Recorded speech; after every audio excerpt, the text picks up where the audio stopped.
ዋሴን አታቋትም? ማናት ዋስሽ? ማርያም አልቋለኝ። ዋሴን አታቀው? ማነው ዋስ? ኢየሱስ። የትኛው? የናዝሬቱ ኢየሱስ በመስቀል ላይ ስለኔ ኃጢአት ሞቶ እኔን ነፃ ያወጣኝ ኢየሱስ። ከመቤታችንና ከመጽሐፍ ቅዱስ ማን ይበልጣል? በምንድነው የሚበላለጡት?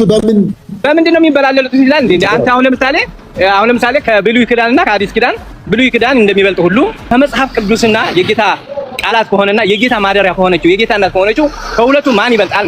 ድንግል ማርያም ትበልጣለች ወይስ መጽሐፍ ቅዱስ ይበልጣል? ምኑን ከምን እያገናኙብን ነው የሚያስብል ነው ጉዳዩ። ግን ምላሽም ተሰጥቶበታል። አንድ አባት ናቸው። በማህበራዊ ሚዲያው ላይ በጣም ሲዘዋወር ብዙ ሰዎች ሲቀባበሉት፣ ምናልባት እናንተ ጋር ደርሶ ይሆናል። ካልተመለከታችሁት ቪዲዮ ይሄኛው ነው። እስቲ እንመልከተው። እመቤታችንና ከመጽሐፍ ቅዱስ ማን ይበልጣል? በምንድነው? በእድሜ ነው? በመልእክታቸው ይዘት ነው? በምንድነው? ራስ ነገር አይሰማም። በምንድነው የሚበላለጡት? በምንድነው የሚበላለጡት ይላል እንዴ? አንተ አሁን ለምሳሌ ከብሉይ ኪዳንና ከአዲስ ኪዳን ብሉይ ኪዳን እንደሚበልጥ ሁሉ ከመጽሐፍ ቅዱስና ከእመቤታችን እንግዲህ መጽሐፍ ቅዱስ ምንድነው? እኛ የምንተዳደርበት ክርስትና ህይወት የምንተዳደርበት እያነበብን መጽሐፍ ህይወታችን መንፈሳዊ ህይወታችን የምንጠቀምበት የእግዚአብሔር የሆነ ነገር የተጻፈበት ነው አይደለም እንዴ? ስለዚህ እመቤታችን ደግሞ ጌታ ያደረባት ጌታ የተወለደባት ከስጋዋ ስጋ ከነፍሷ ነፍስ የነሳ ነው። ስለዚህ ከብሉይ ኪዳን አዲስ ኪዳን እንደምታስበልጥ ሁሉ ከመጽሐፍ ቅዱስና የጌታ ቃላት ከሆነና የጌታ ማደሪያ ከሆነችው የጌታ እናት ከሆነችው ከሁለቱ ማን ይበልጣል? በምን አልኩት እኮ በምን በዚህ እንዴት ይበልጣል ብለው ይገሩኛል። መመለስ አልፈለግም አይደለም። አሁን ለምሳሌ እኔ እናርሷለሁ። አሁን ነገርኩህ እኮ ከብሉይ ኪዳንና አዲስ ኪዳን እንደሚበልጥ ሁሉ በጌታ ማደሪያነትና በጌታ በአዳኝነት በጌታ ማደሪያነት አሁን የመጽሐፍ ቅዱስ የእግዚአብሔር ምንመራበት መጽሐፍ ቅዱስ ነው። ስለዚህ ጌታ ተወለደ፣ አዳነን፣ መድኃኒት ሆነን እያልን ምንመራበት መንግስተ ሰማያት የሚያስወስደን መንገድ ነው አይደለም እንዴ? ስለዚህ እመቤታችን ቅድስት ድንግል ማርያም ደግሞ ከሞት እንድንድን የተወለደባት የተሸከመችው የወለደችው ያጠባችው ይሄ ደግሞ ከመጽሐፍ ቅዱስ እኔ ከሁለቱ የት ይበልጣል ነው ማለት ያለው በእኛ እንዲናድግ እኔ ጥያቄው ስለገባኝ መመለስ አልቻልኩም፣ አላወቅኩትም። ያው መጽሐፍ ቅዱስ ግን ሰማይና ምድር ያልፋሉ ቃሌ ግን አያልፍም ተብሎ በመጽሐፍ ቅዱስ ተጽፏል። ሉቃስ ወንጌል ምዕራፍ 1 አካባቢና እኔ ስላልገባኝ እርሶ ይመልሱልኝ እና ያስተምሩኝ። ለሌላ ጊዜ ሰው ሲጠይቀኝ እንድመልስ ሶፊ አመሰግናለሁ። አይ ታውቋታሙ ይመልሱ ሳቸው ያልከኝ እኔ አላወቅኩትም። ጥያቄዎትም አልገባኝም፣ ልመልስለት አልቻልኩም። እኔ አላውቀውም እና እርሶ ይመልሱልኝ። ሌላ ጊዜ ሰው ሲጠይቀኝ እኔም ሌላ ሰው ጠይቃለሁ። በዚህም ያለው ሰው እንዲማርበት እርሶ ያስረዱ። እግዚአብሔር ያክብርልኝ። እኛም ይኸውልህ በኦርቶዶክስ ቤተክርስቲያን ትምህርት ማለት ነው እግዚአብሔር አምላክ ዓለምን ከፈጠረበት በእመቤታችን አድሮ ሰው የሆነበትን ጥበቡ ይደንቃል። የእግዚአብሔር ጥበብ ይመራመሩበታል። እንዴት እንዳዳነን ምን አይነት ድንቅ ጌታ እንደሆነ በቀጥታ ይመልሱልኝ። እኔ የጠየቁኝን ጥያቄ ከቅድስት ድንግል ማርያምና ከመጽሐፍ ቅዱስ ከእግዚአብሔር ቃል የቱ ይበልጣል ብለው ነው የሚያምኑት? እርሶ መልሱን ስጡኝ። እኮ የቱ ይበልጣል ከቅድስት ድንግል ማርያምና ከመጽሐፍ ቅዱስ? እመቤታችን ቅድስት ድንግል ማርያም ትበልጣለች። ከመጽሐፍ ቅዱስ? አዎ። እሺ ቪዲዮ ክፈቱና ንገሩኝ እስኪ አብራሩት። አሁን እዛ ቦታ እየገባሁ ስለሆንኩኝ ያው አብሩት ይሰማል። ስለዚህ ከመጽሐፍ ቅዱስና ከቅድስት ድንግል ማርያም ማን ነው የሚበልጠው? እመቤታችን ቅድስት ድንግል ማርያም። ከየት ነው የሚያወቁት? መጽሐፋዊ ጥበብ ነው። መጽሐፍ ቅዱስ በመንፈስ እኮ ነው የምንሄደው አይደል? በመንፈስ ትጓዝ ከሆነ እመቤታችን ጌታን የወለደች ከሆነ የጌታ ማደሪያ ከሆነ ያሬዳውያን ተሙ መቀጠል ትችላለህ። እንግዲህ ይሄ ቪዲዮ እንደተመለከታችሁት ነው። እናንተ ሐሳብ ስጡበት በኮመንት ስር። ይህንን እንደ እግዚአብሔር ቃል በሆነ ሐሳብ የእናንተን ሐሳብ አስቀምጡ። ቅድስት ድንግል ማርያም ትበልጣለች ወይንስ መጽሐፍ ቅዱስ ይበልጣል? እና ኮመንት ስር አስቀምጡልኝ። ሶፎንያስ በጣም ጥሩ ጥያቄ ጠይቋል። መጀመሪያ ላይ በምንድን ነው የሚበላለጡት የሚል ጥያቄ ጠይቋል። እና ትልቅ ሰው ናቸው እንደምትመለከቱት፣ ሁለት ፀጉር ያበቀሉ ናቸው።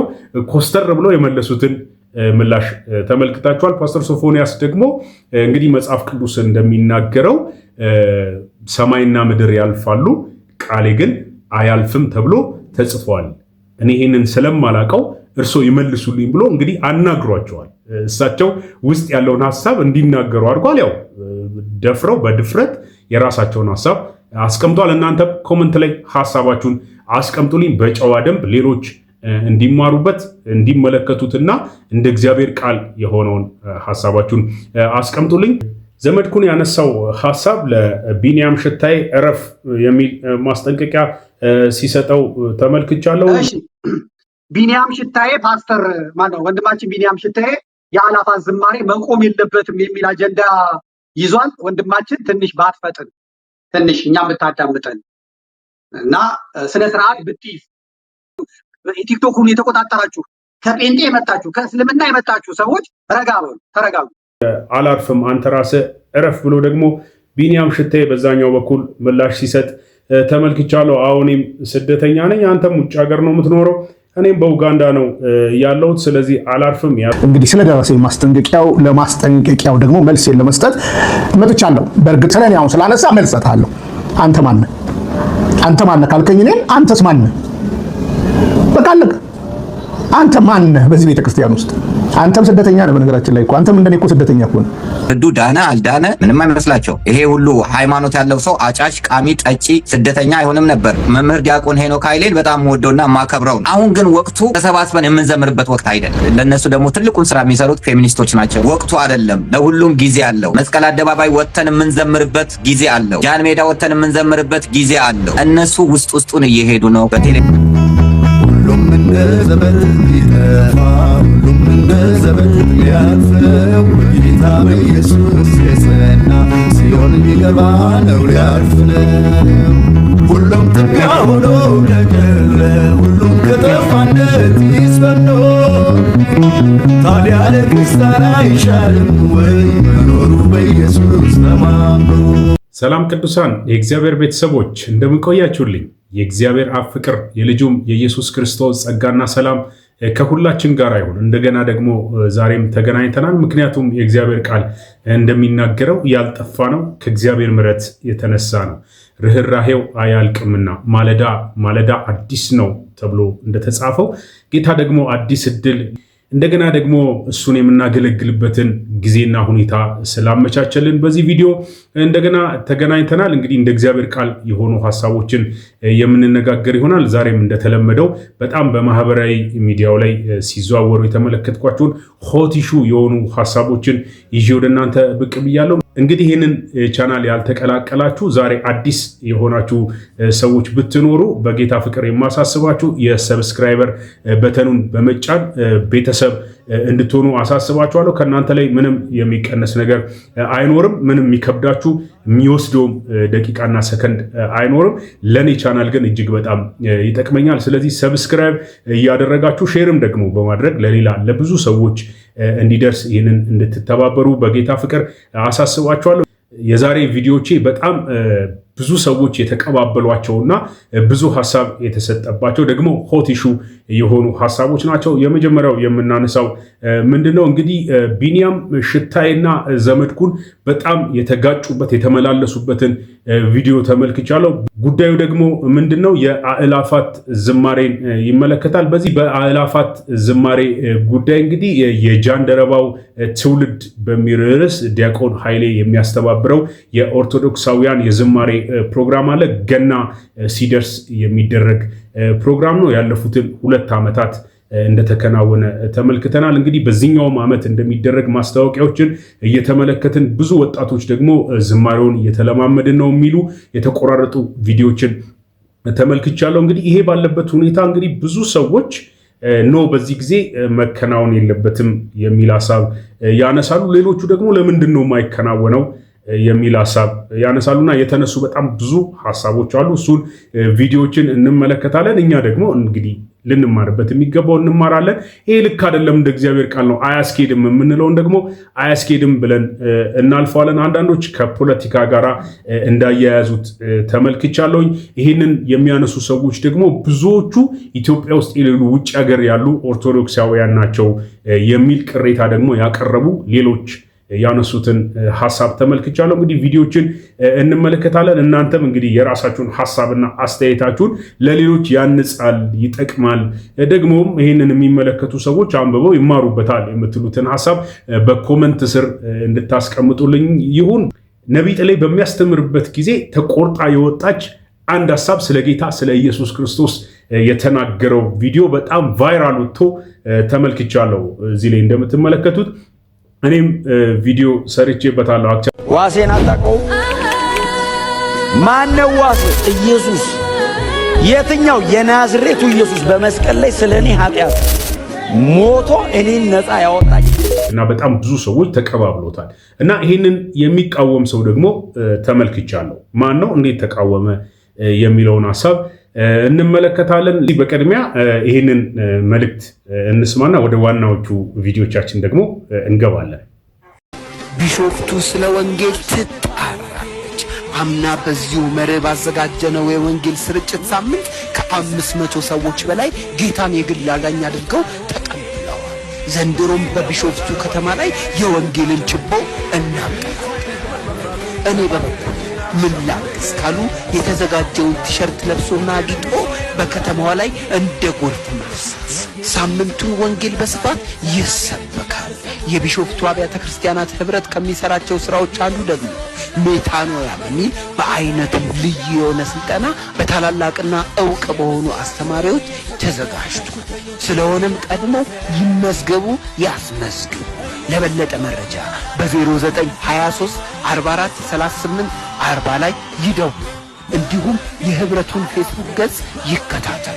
እንግዲህ ይሄ መልእክት እንደሰማችሁት ነው። በእርግጥም አምና ተመሳሳይ ፕሮግራም ተካሂዶ ነበር። በጣም ብዙዎቻችን የተካፈልነው ፕሮግራም ነው። ቢሾፍቱና አካባቢዋ ላይ ያላችሁ በደብረ ዘይት በቀድሞ ስሟ በደብረ ዘይት ከተማ ማለት ነው ይህንን እንድትታደሙ አስቀድማችሁ መመዝገብ ያለባችሁን እየተመዘገባችሁ ምንም አይነት ክፍያ እንደሌለው ህብረቱ ይህንን አናውንስ አድርጓል። ስለዚህ ተመዝግባችሁ ጊዜ ያላችሁ ስልጠናውን እንድትወስዱ መንፈሳዊ ፕሮግራም ስለሆነ ይህንን እንድትካፈሉ በወንጌል ስርጭት ፕሮግራሞቹም ላይ በሩጫውም ላይ ደግሞ እንድትሳተፉ የጌታንም አገልግሎት አብራችሁ እንድታገለግሉ በዛ ጊዜ በዛ አብረን እንገናኛለን። ወደ ዋናዎቹ ቪዲዮቻችን ስንገባ በቅድሚያ የምናገኘው የአእላፋት ዝማሬ ላይ የተነሳው ነገር ምንድን ነው? እስቲ ይህንን ጉዳይ ተራ በተራ እንመለከታለን። አስቀድመን ዘመድኩን የሚናገረውን እንስማና ታዲያ ከቢኒያም ሽቴ ጋር ምን አጋጫቸው የሚለውን እሱን ቪዲዮ አሰማችኋለሁ። በጣም ብዙ ሰዎች ብዙ ሀሳብ ሰጥተውበታል። በዚህ አንጻር በፍጹም መቅረት አለበት። በአርሲ እየተገደሉ ያሉ ብዙ ኦርቶዶክሳውያን ባሉበት በዚህ ሁኔታ ለዓለም አቀፉ ህብረተሰብ መልእክት ልናስተላልፍ እየተዘጋጀን ስለሆነ ይሄ ዝማሬ በሚቀርብበት ጊዜ እንግዳውስ ኦርቶዶክሳውያን ሰላም ናቸው የሚል ሐሳብ ስለሚነሳ ነጭ ለብሰን መውጣት የለብንም የሚል ሐሳብ ሲያነሱ ተመልክቻለሁ። ኖ ጥቁር ነው መልበስ ያለብን አይደለም፣ ጭራሹኑ መቅረት አለበት የሚሉ እና የተለያዩ በጣም ብዙ ሐሳቦች ተነስተዋል። እንግዲህ ዘመድኩን ደግሞ ሲያነሳ መቼም ከፕሮቴስታንት ላይ እንደማይወርድ ታውቃላችሁ። እሱ ደጋግሞ ለፕሮቴስታንት ያለውን ጥላቻ ያሳያልና ከዚህ ከአእላፋት ዝማሬ ጋር ፕሮቴስታንትን ምን እንዳገናኘው እሱንም አሰማችኋለሁ።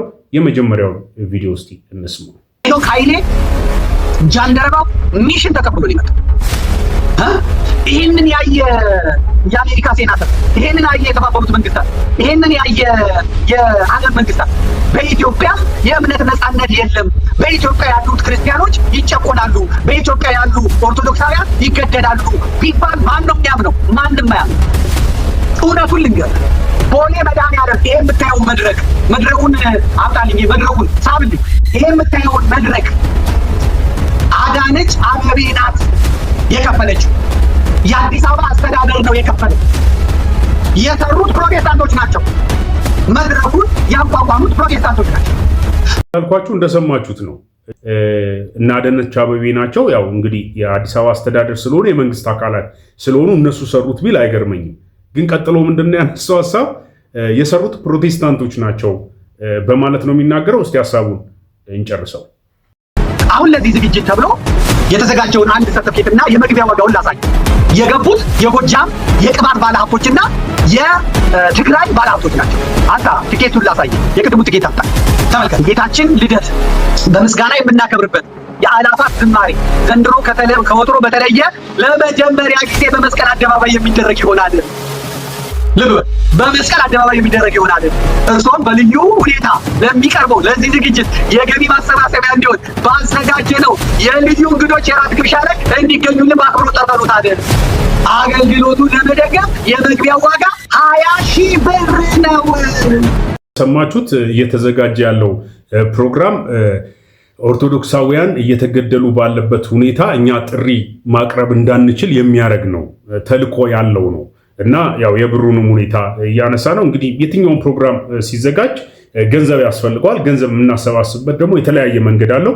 እነሱም ያዘጋጁበት መንገድ ይሄኛው ነው። እሱ ይሄንን እንደ መረጃ ነው እያወጣ ያለው። ስለዚህ ፕሮቴስታንቶች ናቸው የሰሩት፣ መንግስትን የሰራው ዲያቆን ሄኖክ ኃይሌ ደግሞ ስውር አጀንዳ አለው የሚሉ ተመሳሳይ ሀሳቦችን ነው ሲያነሳ የነበረው። እንግዲህ ምላሽ በሰጠ በሚመስል ሁኔታ አንድ በሚያስተምርበት ፕሮግራም ላይ የተለቀቀ ቪዲዮ ተመልክቻለሁ። እዚህ ላይ እንደምትመለከቱት እንደዚህ ይላል።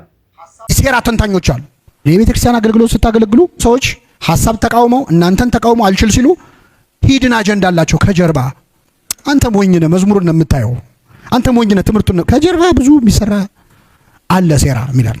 ሰዎች ሐሳብ የሚቃወሙት ሐሳቡ ጥሩ ስላልሆነ ሳይሆን ሐሳቡን እነሱ ስላላመጡት ነው። እንደሰማችሁት ነው እንግዲህ ሐሳብ የሚቃወሙት ሐሳቡን እነሱ ስላላመጡት ነው የሚል ሐሳብ አለው። ሌሎች ደግሞ በጣም ብዙ ሰዎች በዚህ በአእላፋት ዝማሬ ዙሪያ የተነሱ ሐሳቦችን የተወሰኑ ቪዲዮችን ላሰማችሁ። ስለ አእላፋት ዝማሬ ዘመድኩን ያለውን ሰምታችኋል።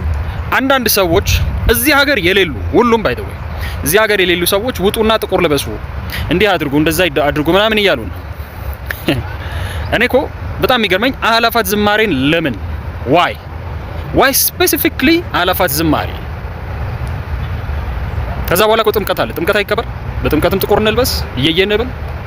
በሃይማኖት ደረጃ ህዝቡ መከራ እየተቀበለ ባለበት ሰዓት ጥቁር ለብሰሽ የምታዝኝበት ነውና እኔ እያልኩ ያለው ለሁሉም ጊዜ አለው። ያለ ጊዜው የሚደረጉ ነገሮች ጥሩ አይሆኑም። ወቅቱ አይደለም። ለሁሉም ጊዜ አለው። መስቀል አደባባይ ወጥተን የምንዘምርበት ጊዜ አለው። ጃን ሜዳ ወጥተን የምንዘምርበት ጊዜ አለው። አሁን ግን ንስሐ የምንገባበት ማቅ ለብሰን አመድ ነስንሰን የምናለቅስበት ጊዜ ነው። አእላፋት ዝማሬ ላይ ጥቁር እንልበስ የሚል ነገር አለ። እኔ ጥያቄ እዚህ ላይ ነው። ጥቁር የምንለብሰው ለአእላፋት ዝማሬ ላይ ነው ወይስ ቁልቢ ላይም ጥቁር እንለብሳለን? ወይስ ጥምቀት ላይም ጥቁር እንለብሳለን?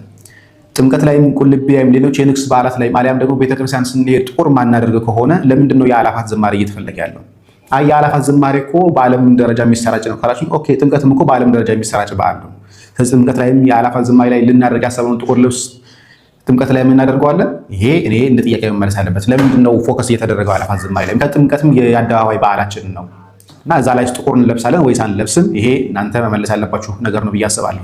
ምክንያቱም ቤተክርስቲያን ስንሄድ ጥቁር ማንለብስ ከሆነ፣ ንግስ በዓላት ላይ ስንሄድ ጥቁር ማንለብስ ከሆነ፣ ጥምቀት ላይ ስንሄድ ጥቁር ማንለብስ ከሆነ ለምንድን ነው አእላፋት ዝማሬ ላይ ብቻ ጥቁር እንዲለበስ እየተፈለገ ያለው? እኔ ለራሴ እስካሁን ድረስ ያልተመለሰልኝ ነገር ነው። እኛ አሁን ጸጥ ብለን አዝነን ተመካክረን ስራ የምንሰራበት እንጂ የጨፈርን ጊዜ የምናጠፋበት አይደለም። በወንድሞቻችን ደም ላይ መጨፈር የለብንም። ለእግዚአብሔር ፍታቱን ካህናቱ ያደርጋሉ። እኛ በሀዘን ልክ እንደ ሰሞነ ሕማማት ከበሮ አስቀምጠን ነበር ማልቀስ የነበረብን፣ ግን የሚሰማ የለም። በጭፈራ ውስጥ ኢሞሽንን ሞቢላይዝ አድርገህ ገንዘብ መሰብሰብ ነው።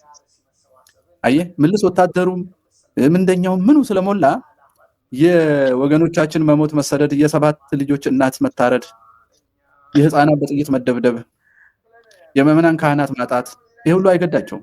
ግን እግዚአብሔር እንዲህ በደም የቀለዱ ሰዎች ላይ የሚመጣ ይመስለኛል። እኔ ስገምተው ማለት ነው የሚቀር አይመስለኝ። ጥምቀትን በጎንደር የሚል አሳሳቢ በዓል አከባበር እያለ አእላፋት ዝማሬ መቃወም ጀመራችሁ። አእላፋት ዝማሬ እኮ ሁሉም ህዝብ በአንድነት ነጭ ለብሶ ለጌታ የሚዘምርበት፣ ጌታን የሚያከብርበት፣ በመወለዱ ደስ የሚልበት የሚገርም በኢትዮጵያ ኦርቶዶክስ ተዋሕዶ ቤተክርስቲያን ታሪክ ታይቶ የማይታወቅ የበዓል አከባበር ነው።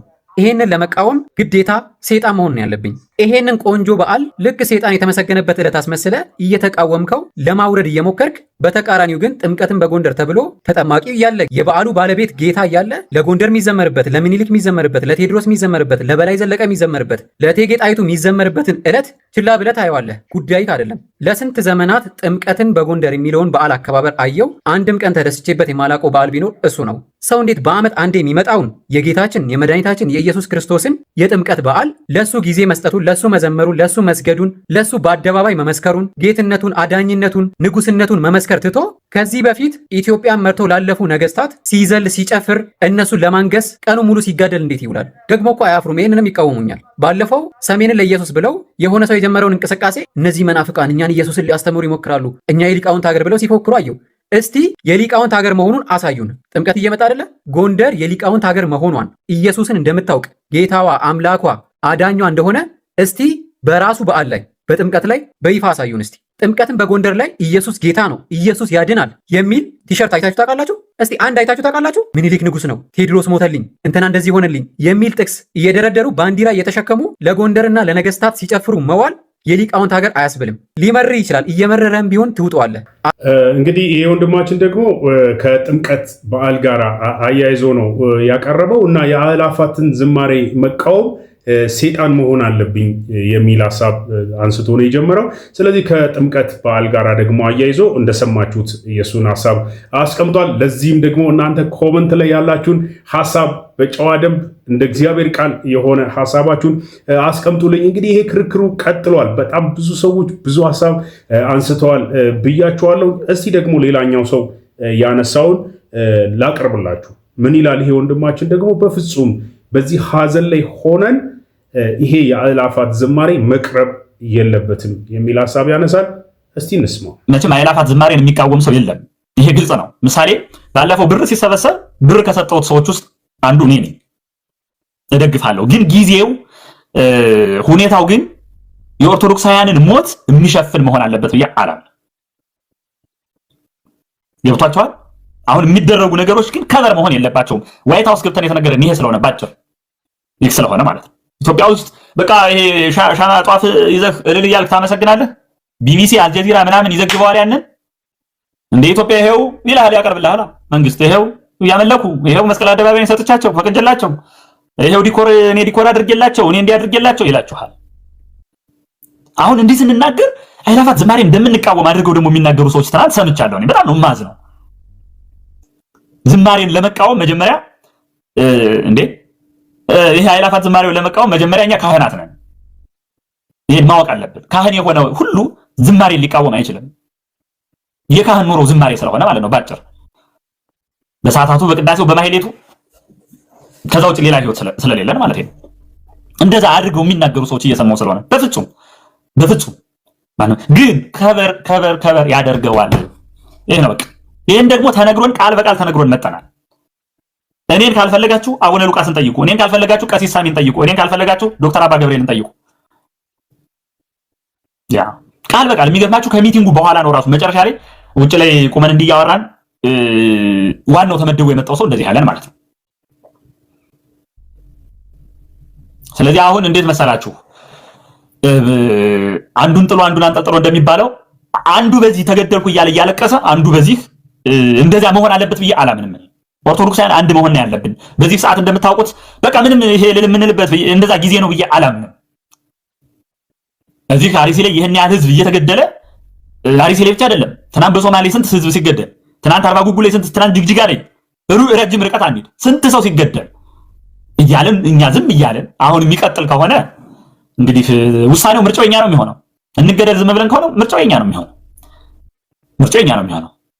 ነው ለመዘመርም ለማልቀስም ምን ለማለትም ግን ጊዜ እንዳለው አምናለሁ።